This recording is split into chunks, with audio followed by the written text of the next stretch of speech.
Hello ladies and gentlemen, and welcome back to Facts and FUD Crypto. My name is Ben. Today's date is the 5th of December, and I am not a financial advisor.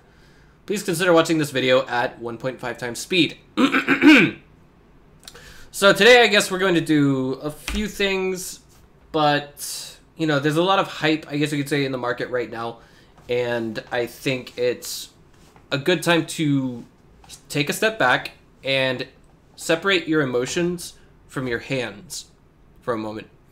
And this is not a figure of speech. This is me telling you to literally do this. But here are today's topics. We are going to re-examine what it means to be an insider. We're also going to be talking about the identity of the $50 XRP prediction insider and Crypto Bear's video that he will delete before Christmas. We're also going to do a light discussion on what is diversification. Okay, here are the sources for today's topics. I am not going to try and spend too much time on the quote-unquote insider because I feel as though this is, how do I say it? It's just one of those topics that you don't want to touch because a lot of people will look at you and think you're a lunatic, and a lot of other people will just look at this and think, oh, I should follow this guy because he says this, that, and the third. Ladies and gentlemen, I don't raise any other social media besides YouTube. I do not run any other social media besides YouTube because I've done that before. And I don't like to be contacted outside of YouTube. So let's leave it at that for the time being. First topic is going to be, what is an insider? From dictionary.com, it is defined as a person within a group or organization, especially someone privy to information unavailable to others. By this definition, I am an insider in a different industry, PC hardware. I work for a computer manufacturer, and we either made one component of your PC or several components of your PC. And even if your PC was not made in Taiwan, it was still manufactured in China. And a lot of American PC building companies simply do not have any form of manufacturing infrastructure in China. So what they'll do is they'll go to the company that I'm working for, and they will, of course, try to build PC products through us. For example, I'm trying to think, I don't want to give any solid examples because that would perhaps cue you guys in on which PC hardware company I work for, and I'd rather keep that on the down low. I will say that we make everything from individual components to entire pieces. And the example I told you about before with factories, I'm going to try and bring up an example from a different industry. Okay, so let's say we have Nike and Adidas, right? Well, Nike is a Japanese company, and they would, I imagine, have roots in China, or at least factories in China, faster than Adidas would. So what would happen in order for Adidas to maintain a competitive price advantage, let's say both places are trying to sell sneakers that are $100 a piece. I'm sorry, $100 per pair. Well, in order to do that while simultaneously maintaining their brand name, they would both have to go to China to do that. Well, Nike has a factory in China, but Adidas does not have a factory in China. So Adidas will talk to Nike and say, hey, Nike, can you make our shoes at your shoe factories in China? And Nike says, yes, but we only have 5 people who need to know the specifications of your shoes, which could literally be 5 people out of, say, 5,000 to 10,000 people who work at the entire company. And then we need to make sure that the factory knows all of the specifications, and we will sign an NDA, but you also have to make this profitable for us. So for every pair of shoes that we manufacture for you, we will charge you $2 US. And then Adidas will perhaps talk with them a little bit more, try to negotiate that price, perhaps haggle it, if you will. And of course, each pair of shoes usually costs somewhere in the range of $70 to produce from start to finish. And then the remaining $30 that goes into the $100 price figure would be anything from manufacturing costs to marketing costs and everything else combined, as well as personnel costs, because running such a large company would not be cheap. So that's just a bit of an aside, if you will. We definitely want somewhere besides cryptocurrency with that discussion. But yeah, so I could say I can probably tell you guys when the next RTX 2060 is coming out, but I'm not going to be doing that. I'm not going to be doing that because I don't want to lose my job. So now I'm going to bring you to the next slide, which is on the subject of price predictions. And I've got a lot of U's that are both bold and underlined. So if you believe someone else's price prediction and you make an investment based on that person's price prediction, the results of that investment decision by you are results that you have to live with because you made that choice. Okay. So an insider is a messenger. He's either a messenger or he's pretending to be a messenger. Flip a coin because it's either or. Sorry.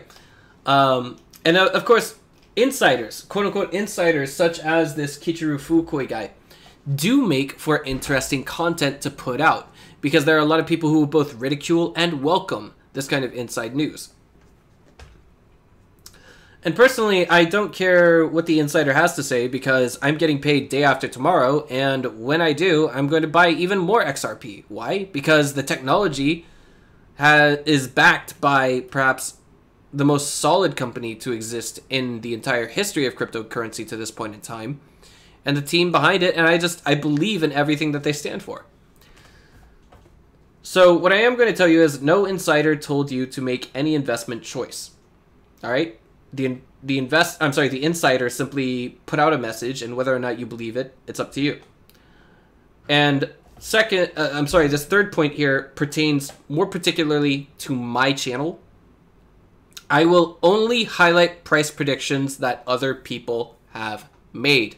I will never give you all a price prediction because there is a simple quote from Tony Robbins, perhaps one of the world's greatest motivational speakers and finance advisors on the planet.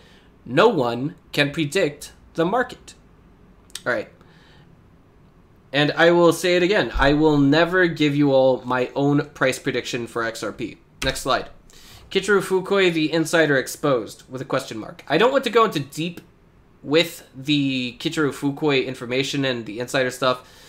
An ordinary member of the XRP community made a video about this topic yesterday. All relevant info and theories can be found on Sam's Twitter, so you guys can go check that out if you'd like. He is RippleMeThis on Twitter, and you'll also find the link to this tweet in the description below this video.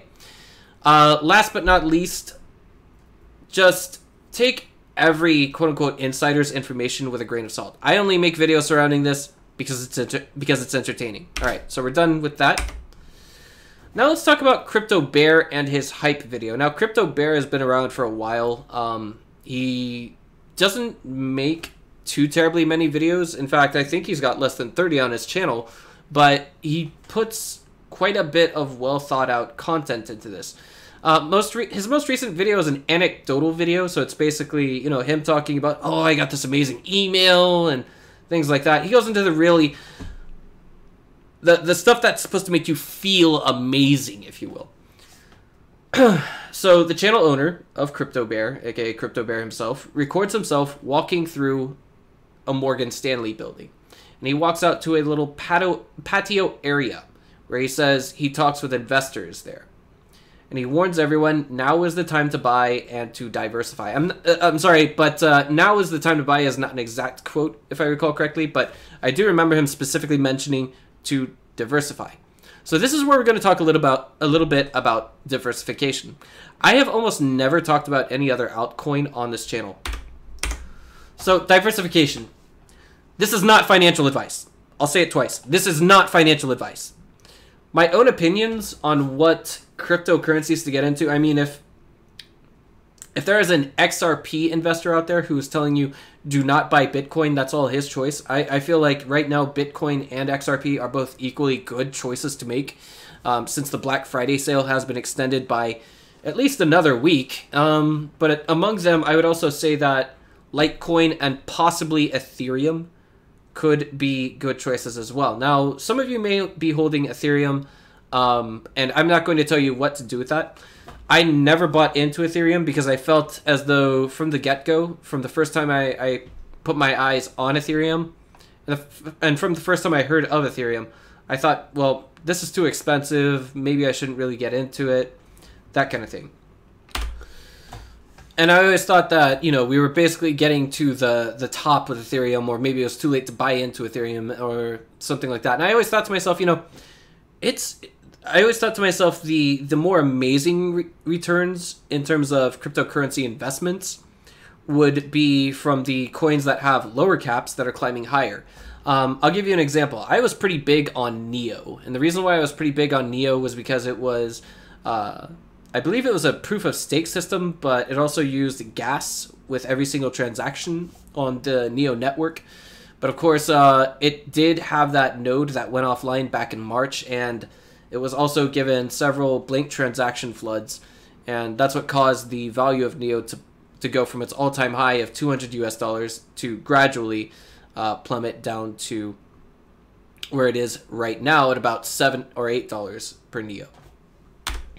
Had it not been for these two issues, I feel as though Neo would be in a much more secure spot in the cryptocurrency space. But, you know, I think that's kind of a discussion for another time. They say that they're probably going to be, they're aiming to be #1 on the blockchain by 2020, but that's all Neo. Now, the thing with Ethereum is, I feel as though, in retrospect, hindsight is always 2020. I did actually, you know, trade Ethereum now and then. But the deal with Ethereum is, there were just so many unregulated ICOs or so-called ICOs that were going to be using Ethereum as a platform. Now, to talk a little bit about Ethereum as, I guess you could say, the host project to other, I suppose you could say, well-known cryptocurrencies. The Tron network was programmed on the Ethereum network, and EOS in the beginning, after its initial ICO phase, was put onto the Ethereum network, and it was taken off shortly afterwards. And right now, EOS is definitely not looking too good. As you have seen, there have been reports of rampant vote manipulation, collaboration, you know, and delegated proof of stake did sound like a good idea in the beginning, but unfortunately, it is what it is right now. I traded EOS and I made some nice profits off of it, but that is about that. Now, the real question is, like, let's go into what's in the top 10 right now on CoinMarketCap. Let's just do that, shall we? Okay, so I'm looking at the top 10 right now, and I see right now only, I see, you know, 1, 2, 3, 4 different projects that we shouldn't trust. As for the 10th project itself, Tron, I'm a very opinionated guy, and I am going to stay away from that based on the activities of the founder and CEO. I'm sorry if I might have made you guys unsubscribe from my channel due to that, but a lot of the partnerships that Tron has quote-unquote forged or signed are not actual partnerships. I made a video back when I first started this channel where I had debunked their partnership with Baidu, and I also highlighted things that Justin Sun was saying, such as him being the CEO, founder, and head chairman of Ripple, which, if you guys go to Wikipedia or you go to any website right now, that is not true. But to be more politically correct, what he did was actually something more along the lines of this. Let me take you guys to Google Translate, and what he did was he had typed out, he had made a new company in China and he called it this, Ribble, as opposed to Ripple. Right? So he did this. He made a shell company in China and he named him, and the name was exactly like the Chinese version of Ripple in their name. And what he had done at that point was he had essentially he copyright infringed on the company, called himself the CEO and all that stuff, and that's not how that just doesn't like, why would anyone do that is completely beyond me. But I think that's, you know, we've done a lot of talking now about I suppose you could say several altcoins, and I think I could go on about the Justin Sun thing all night long. I'm sorry if I made anyone angry with that, but that's my position on Tron TRX. So I'd say for the time being, these three in terms of diversification, these four in terms of diversification would probably be secure bets. Ethereum has been in the top 10 for the past 2 years. And Bitcoin, XRP, and Litecoin have all three been in the top 10 for the past 4 years. Excuse me. I'm pausing the video now and then to cough. So this has basically been my 2 cents and an opinion piece, and I hope you guys enjoyed it. Like, comment, and subscribe if you guys enjoyed the content. Let me know what I am doing right and what I am doing wrong. And if you are feeling generous, consider XRP tipping. Be sure to check out the QR code in the lower right-hand corner of your screen. I'll see you guys next time.